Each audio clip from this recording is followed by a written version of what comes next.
So, our way of understanding is really just galing siya sa ating behaviors, sa ating language, sa ating pamamaraan ng pagkilos, at yun yung titingnan natin ngayon, how it actually applies to us today.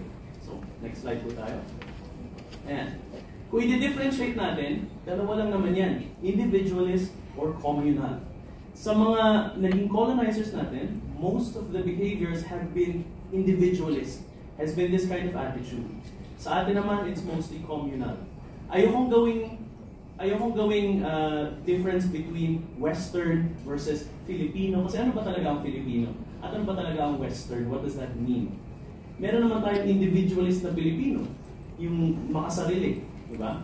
At meron din naman tayong communal na hindi Filipino. But these attitudes are present in a lot of places in different societies. So titingnan natin kung ano yung difference. Nasanay kasi tayo sa ganitong pamamaraan ng pag-isip, itong individualist worldview. Sa individualist worldview, napaka-linear ng mga bagay-bagay. What does that look like? It looks like one line. It's the way that we think of, for example, of time.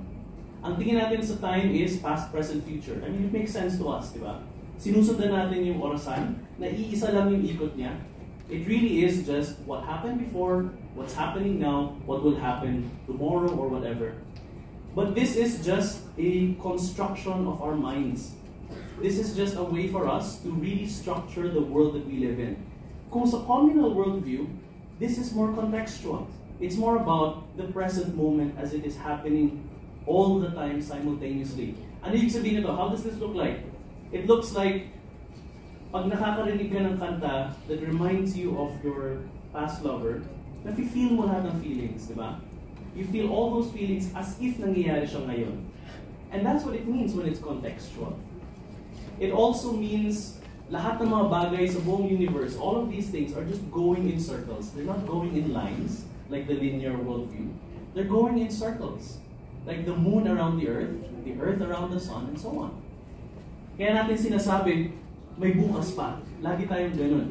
Unlike sa linear worldview ng individualist, sasabihin niya about time, oh, stop wasting time. You have to spend your time wisely, as if it's something na hindi mo na mababalik. Right?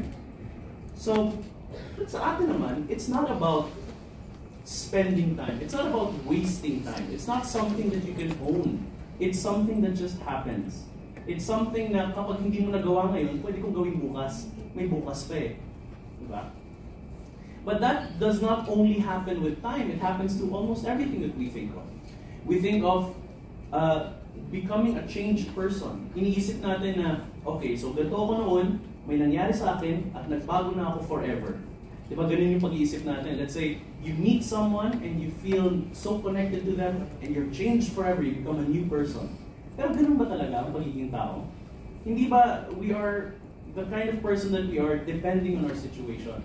Meron kayong mga kaibigan na mas masayahin kayo? Meron kayong mga kaibigan na mas seryoso kayo? And it's not about just one kind of personality. It's about a contextual personality. Yung mundo natin ngayon, lahat ng mga ginagawa natin, kinakailangan natin meron tayong ilabas para meron tayong makuha. At pag nakuha natin ito, tataas ang status natin, gaganda ang buhay natin, mga ganong klaseng bagay. Sa school, siguro na-experience natin ito na if we do a good job in class, we will get a higher grade and therefore aakyat tayo. And laging hierarchy, laging pataas ang pataas. From freshman to sophomore to junior to graduate, and finally you're gonna graduate. At ang tawag dun is commencement exercise, di ba? Pag nag-graduation. But this commencement, the word commencement means begin. So you finish everything just to begin. Begin what? Ano yung sisimulan ninyo? And it's all about this, kailangan ako yung pinakamagaling. This status. I have to reach this status. Na kailangan kolektahin ninyo ang lahat ng mga magagandang bagay. Kailangan suotin niyo ang lahat ng mga usong bagay. Kailangan napakagaling na ninyo. At kung wala kayong ganun, meron kayo na-experience na status anxiety. Ito yung feeling na I'm missing out on a lot of things. Ito yung feeling na bakit parang ang galing-galing ng kausap ko? Bakit parang ang galing-galing ng kaibigan ko? Pero bakit ako parang hindi ko kayang gawin to? And it just feels bad because we believe that we're supposed to be as good as our friend. We're supposed to be as good as other people. But why are they achieving more than us? Bakit nandun sila lagi sa magagandang mga parties? Bakit kasama nila ang mga magagaling na mga tao? At dahil dito sa status anxiety na to, nagkakaroon tayo ng competition. Kung sino ang pinakamagaling, kung sino ang pinakamalupit, kung sino ang pinakamalinis tingnan, kung sino ang pinakamabango, lahat ng mga bagay na ito, kung sino ang pinakakumpleto ang kanilang collection ng kung ano-ano. At dahil sa competition na to, nakikita natin na meron tayong mga transactional na relationship. Ay ibig sabihin ng transactional relationship is, alam niyo yung term na user-friendly? Pag nag-refer tayo to a person, when a person is user-friendly, ibig sabihin nanggagamit lang siya. User-friendly. Nagiging friend sa'yo para gamitin ka. At ang transactional relationship na to, nakikita natin sa konseptong utang na loob. Diba? Pag ang isang bagay ay utang na loob, ibig sabihin, bakit parang may utang pa ako sa'yo? May ginawa ka sa akin mabuti, tapos ngayon kailangan ko ibalik sa'yo. And forever, kailangan ko nang isipin na ibabalik ko sa'yo to. Next po. Yan. So nakikita din natin ito sa ganitong experiences natin. Kapag nagkakaroon ng mga trahedya sa Pilipinas, lagi rin sinasabihan, oh, resilient ang mga Pilipino. Pag nagkakaroon ng baha, for example, meron ako nakita noon, merong baha, tapos yung isang lalaki hanggang dito yung tubig baha. Tapos nakangiti naman siya.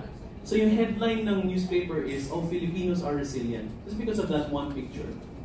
But ang ibig sabihin lang nun is, hugas kamay, kaya niyo na kayo ng bahala. And somehow people in power would say na, kaya niyo na, di ba? Kanya-kanya naman tayo. Kaya niyo nang maging resilient. Kaya niyo nang gawin on your own.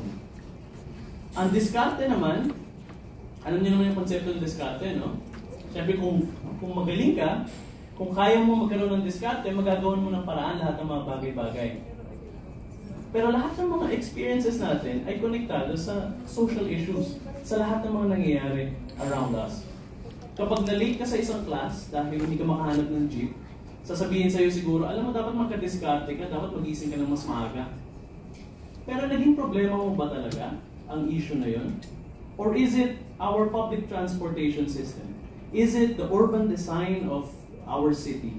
Is it the spaces? Is it the problem? Is it the car-centric roads? So yung mga diskarte na kailangan natin gawin ay dahil napaka-inconvenient ng mga buhay natin.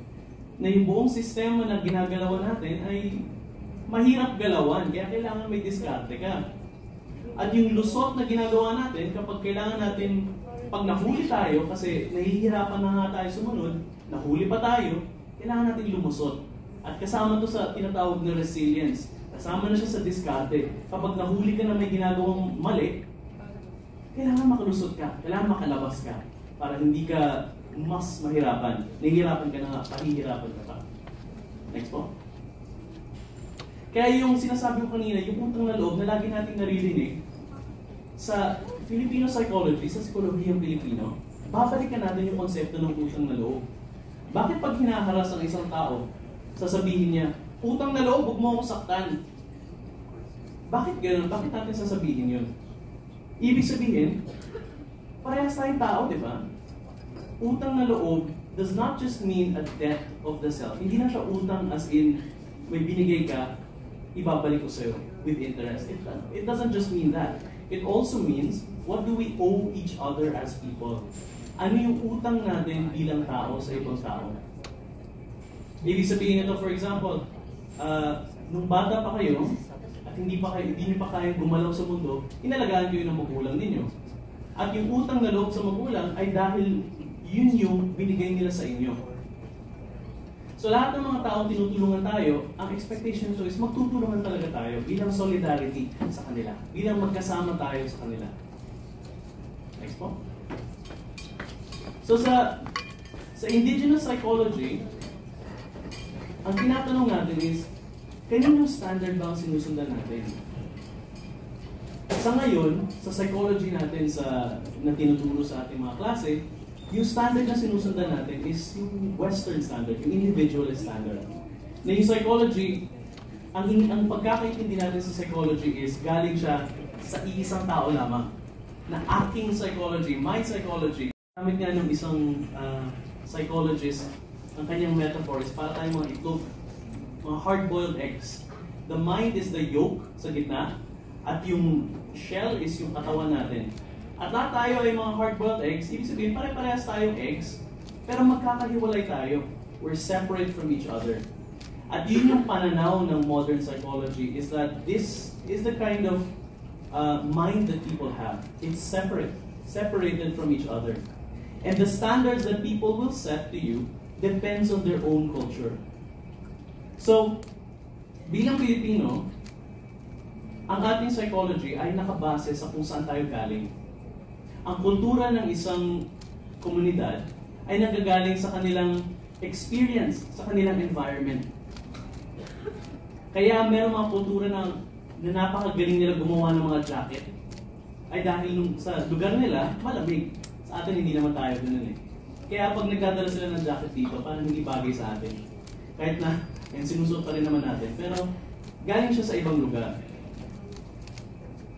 Ayan. So, we are studied through foreign standards. We are understood through foreign standards. Even our experiences, na lagi tayong ginajudge base sa standard ng ibang tao. Ang indigenous psychology is not about taking other cultures. It's about understanding our culture. Galing sa atin dapat ang ating sariling psychology. Galing sa Pilipino. Base sa ating experience sa kinalakihan natin. Galing sa ating kinagasnang psikolohiya. Galing sa ating common sense, everyday psychology. So, lahat ng mga ito, lahat ng iba-ibang kultura, pag-uusapan natin sila ng sabay-sabay, magsasalo-salo tayo, intindihan natin kung saan ba nanggagaling ang bawat tao. Bilang Pilipino, ang pagiging Pilipino naman is hindi lang siya yung bansang Pilipinas. Ang dami namang iba-ibang klaseng Pilipino sa iba-ibang lugar, di ba? Meron tayong mga Pilipino sa bundok, sa ibang isla, kung saan-saan. Lahat ng ito ay Pilipino, pero iba-iba ang kanilang kultura. Kaya pag nagsama-sama ang mga indigenous cultures na ito, kasama na rin ang mga Manileño, ang tawag doon ay cross-indigenous. Ibig sabihin, galing sa loob, palabas. At makikipag-usap tayo sa ibang tao, makikipagkwentuhan. At sa pakikipagkwentuhan natin, magkakaroon ng iisang pag-iintindi sa ating psikolohiya bilang tao. Next. Ayan. Si Leonardo Mercado ay isang philosopher. Alam ko dito siya nagturo eh. Kilala niyo ba si Leonardo Mercado? Anyway, so philosopher siya, na Filipino philosopher, at meron siyang concept. Ang rinig natin lagi pag psikolohiyang Pilipino is kapwa. Pero ang concept niya is sakop. Alam niyo yung sakop, di ba? Siyempre, ito ang scope ng isang lugar. Ano ang sakop ng isang lugar? Ibig sabihin ito. Ito yung akin, kung ano yung akin, yun yung sakop ko. At ang sakop ng isang tao, ang sakop mo, ay kung ano ang importante sa'yo. Ang sakop ko ay pamilya ko. Ang sakop ko ay mga kagamitan ko, ang mga kasuotan ko. Lahat ng mga bagay na importante sa akin ay sakop ko. Kahit ang lugar ay sakop ko. Kaya nag-e-extend din ito sa buong Pilipinas, na nagiging sakop natin ang buong Pilipinas. Kaya pag may nakikita tayong Pilipino na na-appreciate sa ibang bansa, sobrang proud na proud tayo, kaya yung Pinoy pride. Kasi sakop din natin yung taong yun bilang Pilipino. At kaya pag meron ng insulto sa atin na foreigner, kahit na hindi natin kilala, nai-insulto tayo bilang Pilipino kasi yun yung sakop natin. Gets ba? Does that make sense? Yan. Tapos yung pakikipagkapwa, yung ating pakikipagkapwa tao, ito yung dynamic natin sa ating sakop. Sa lahat ng mga bagay sa ating sakop, hindi lang sa tao, kundi pati na rin sa ating mga bagay-bagay at sa ating mga lugar, sa mga espiritu na nangyayari sa ating kapaligiran. Lahat ng ito ay sakop natin at nakikipagkapwa tayo, pati na rin sa mga anito at mga engkanto. May kwento sa akin, meron akong kilala na foreigner. Hindi siya marunong mag-Tagalog, so wala talaga siyang alam tungkol sa ating folklore, whatever, ganyan. One day, nag-ayos siya ng garden niya. Tapos nagkasakit siya bigla. Hindi siya makatayo. And the next day, pumunta siya sa isang albularyo. Sinabihan siya ng albularyo na, did you fix your garden? Ganyan. Apparently, meron daw siyang hinarangan na entrance ng bahay ng duwende or something like that. Ganyan. So ang ginawa ng folk healer, sabi niya, okay, so ang gagawin mo is mag-iiwan ka ng plato ng pagkain at tubig para peace offerings sa duwende na ito. So nag-iwan nga siya ng gano'n, and the next day, magaling na siya. And what does that look like? Ibig sabihin nun is, healing in that way is a form of reconciliation. It's a form of, I'm sorry, ayaw kitang saktan. At itong pakikipagkapwa sa mga duwende, sa mga anito, sa mga nuno sa punso, na hindi natin dapat inaapak-apakan, lagi tayong sasabi, tabi-tabi po, ganyan, para hindi natin sila masaktan, matamaan, or accidentally, or whatever. Ibig sabihin nun is, nakikipagkapwa tayo sa kanila. Tulad na lang, kapag maraming tao sa isang lugar, kailangan natin dumaan, syempre sabihin natin, excuse me po, tabi-tabi po, dadaan po ako. Gagawin natin yun sa mga tao, ay gagawin din natin yun sa mga duwende. Diba? Kung hindi kayo naniniwala sa duwende, okay lang.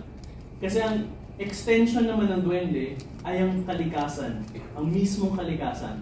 At ang paniniwala ng mga katutubo ay na ang kalikasan ay hindi pagmamay-ari ng tao, kundi isang bagay na nakikipagkapwa din tayo sa kalikasan. Ayun. So sakop natin ang buong mundo at sakop tayo ng mundo. Next po. Yan. So pag sinabi natin ang isang tao ay kapwa natin, ano bang ibig sabihin nito? Pag tinranslate mo sa English yung kapwa, ay ang sasabihin na sa'yo is other people. Diba? Ang ibig sabihin ng other people is it's separate from you. There's me, and then there's other people. So pag sinabing kapwa, translate mo sa English, ibig sabihin, other people lang yan, hiwalay sa'yo. Pero hindi ba pag sinabi natin kapwa ang isang tao, hindi ba ibig sabihin nun is magkasama tayo, shared identity, kapwa tao. Kung parehas tayo mahilig sa kape, sabihin ko, kapwa mahilig sa kape yan. Diba? Kapwa, ganito, ganyan. Lahat tayo ay magkasama. Pero base sa mga research nila noon, ito yung nagiging levels ng kapwa. Nagsisimula tayo sa ibang tao at nagiging hindi ibang tao. Narinig niyo na ba ang mga terms na to? Hindi pa? Ang ibang tao, ito yung mga others kayo. Ganyan. Di ba kapag pag kungyari may salo-salo, tapos may pagkain ka, tapos hihingi yung isang tao na kaibigan mo, uy, pengi naman, sabihin ko, sige, ano ka ba? Others ka ba? Yan. Ang ibig sabihin nun is, hindi ka ibang tao, hindi ibang tao.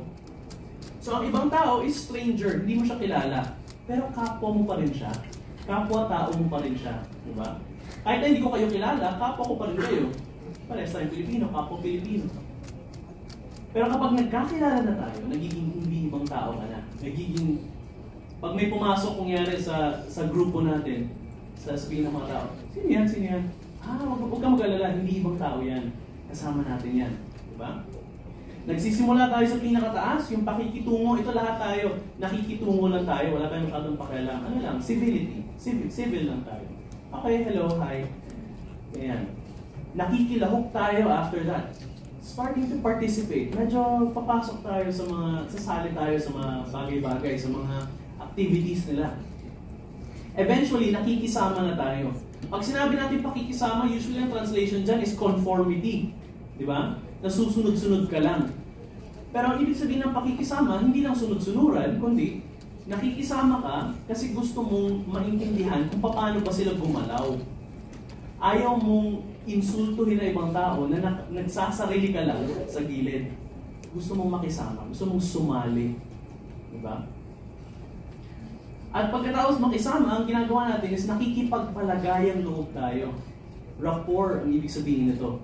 Nilalagay natin ang loob natin sa harap ng ibang tao at pinapakita natin, ito ako. Ganito akong klaseng tao. This is who I am. Take it or leave it. Ganyan. Pagkatapos ito ay nakikisangkot na tayo. Medyo minimalist version. Pero pagkatapos makipagpalagay loob, nakikisangkot na tayo. Hindi lang tayo nakikisama, hindi lang tayo nakikisalamuha. Ngayon, may pakialam na talaga tayo. Nakikisangkot tayo sa mga activities ng kilala natin, sa activities ng mga mahal natin sa buhay. Pag merong nangyayari sa kaibigan natin na kapag meron siyang na-experience, for example, romantically, kapag meron siyang na-in-love siya sa isang tao na masama para sa kanya, na alam mo ang daming red flags ng klaseng tao, At mahal na mahal mo yung kaibigan mo, kaya ayaw mo siyang nasasaktan. Makikisangkot ka sa buhay niya. Sasabihan mo sa kanya na, ano mo masamang tao yan, huwag mo itutuloy yan. Nakikisangkot ka na kasi hindi ka ibang tao. Kung ibang tao ka, tapos narinig mo yung kwento na yun sa kaibigan mo, wala kang pakialam. Okay lang. Sige, okay, good luck. So it really is not something that you care about. But eventually, ang pinakamalalim na level ng kapwa is pakikiisa. Mula sa salitang isa, as in one. Isa, dalawa, tatlo. Isa, dalawa, tatlo. 1, 2, 3. Pag nakikiisa ka na, tulad na naman kapag nakikiisa ng mga tao sa mga movement, sa mga protest, o kung ano man, they become one. Iisa na ang conviction nila, iisa na ang paniniwala nila, iisa na ang gusto nilang gawin. Yeah. Next po. May marunong ba magbaybayin dito? Baybayin. Paano din naman kung ano yung baybayin, di ba? So ito yung ancient script natin bilang mga Pilipino. So tingnan natin ito. Ito yung mga symbols. Ilang symbols lang naman ito. Pero iba pa yung, madami pang ibang symbols. Yung ka, may kita natin, is dalawang wavy line na naka-connect ang isang line. Yung ha is a wavy line. So isang wavy line lang is ha. Ang ibig sabihin, kung titingnan natin yung ibig sabihin nito, is ang ha is hangin, spirit, breath. Tingnan natin ang symbol na ito, mukha siyang hangin, mukha siyang gumagalaw. So kapag kinonect mo ang dalawang hangin, ang dalawang breath, ang dalawang spirit, nagiging ka, which is a kind of soul connection. Bakit nga ba breath ang spirit? Hindi ba pag namatay ang isang tao, sabihin natin nalagot ang kanyang hininga? Their breath ended. Ibig sabihin yung breath is yung spirit nila. Diba? At pag kinonect mo ang dalawang spirit, nagiging ka. At ang ka, kung sa English, ang version niya is yung co-parent, co-teacher, co-student, whatever it is. Yun yung sa atin, yung ka. It's a soul connection. At titingin tayo sa mga salitang nagsisimula sa ka. Next po. Yan. Kapatid or kaputol. Ano yung sabihin ng kapatid? Sibling. Okay, thank you. Ngayon, titingnan natin ang salitang kapatid. Ang kaputol, hindi na natin ginagamit masyadong kaputol, pero gumagamit pa rin tayo ng tol. Tol. Galing yan sa utol. Utol. Galing yun sa utol. At galing yun sa kaputol. Kaya pag sinabi natin tol, bro, di ba? Or pre, whatever it is, tol. Ang patid means the same thing as utol, to cut. Both of these means to cut. Ka meaning shared, utol, patid, to cut. Sharing, para kayong pinagbiyak na bato. You're from the same thing, you're cut from the same cloth. Make sense? Kapatid. You share this being one with another. Next po. Kabiak. Ano yung sabihin ng kabiak? Other half or lover. Kasintahan. Kasintahan also starts with a ka. Sinta, di ba? Kabiak. Ano yung sabihin ng biak? Break. You're the other half. You're broken from the same thing. They will complete you. You're broken from the same thing. Kasintahan. Sinta means to love, to enjoy, to sing, to dance, to celebrate. Kasintahan, sharing in the celebration of love. Next po. Kaibigan, meaning friend. From the word ibig, ibigan, meaning to love. Ibig also means I mean this in the best way possible. Ano ang ibig kong sabihin? What I truly want to say. What I truly want to mean. Kapag kaibigan kita, I tell you what I mean. I'm honest to you. Make sense? You're sharing in the act of loving. Kaibigan. Ibigan meaning sharing in honesty, in loving, hindi na siya desire. It's more of a form of honesty that comes from the deepest part of yourself. Next po. Pero ang problema sa atin ngayon, dahil naninirahan tayo sa isang lipunan na napaka-pilosopo ng mga tao, iisipin natin na hindi tayo magkasama, na hiwa-hiwalay tayo. na kanya-kanya lang lagi. Kaya lagi natin sinasabi, makisama ka naman. Huwag kang KJ. May bagong term ba na gano'n? I mean, KJ sa amin nun, ano ginagamit nila? KJ pa rin, OA, ganyan. Oh, huwag kang OA. Huwag kang masyado, chat ka lang. Or, kapag ang isang tao ay may pinagdadaanan, sabihin natin, magdasal ka na lang. Or, alam mo masyado mo OA. So when a person is experiencing something, ang immediate attitude natin is, kaya mo nang solusyonan yan. Kanya-kanya tayo dito. Napakahiwalay sa kapwa, sa pakikipagkapwa. Kaya kung makikisama ka lang, ibig sabihin, huwag ka nang ma-attitude. Ayaw na namin problemahin ang problema mo. Huwag kang OA. Sumama ka na lang sa amin, huwag mo nang isipin. And these are examples of us not caring about other people. Next po. Ayan. Ang sinasabi lagi natin, lalo na kapag ang usapin ay lipunan, lagi ang usapin ay Pilipinas, ganyan-ganyan, sabihin natin, maging makapilipino. Makapilipino dapat ang ating pamamaraan. Kailangan pag nagsasalita tayo, pag gumagawa tayo ng kung ano-ano, kailangan makapilipino. Pero ano ba ibig sabihin ng Pilipino? Ano ba ibig sabihin ng Filipino? Meron tayong mga Pilipinong pilosopo, meron tayong mga Pilipinong kanya-kanya lang. Pero ang babalikan lagi natin ay kapwa. Babalikan lagi natin is paano tayo makipagkapwa sa sakop natin. Next po. Ayan. So, self-promotion na lang yan. Yan ang aking Instagram. So, dyan ko sinishare ang lahat ng mga research ko. So, ito kasi ay parte din ng aking research bilang isang guru din, bilang isang someone who's interested talaga in the spiritual aspect of being Filipino. Sige, okay. Thank you po.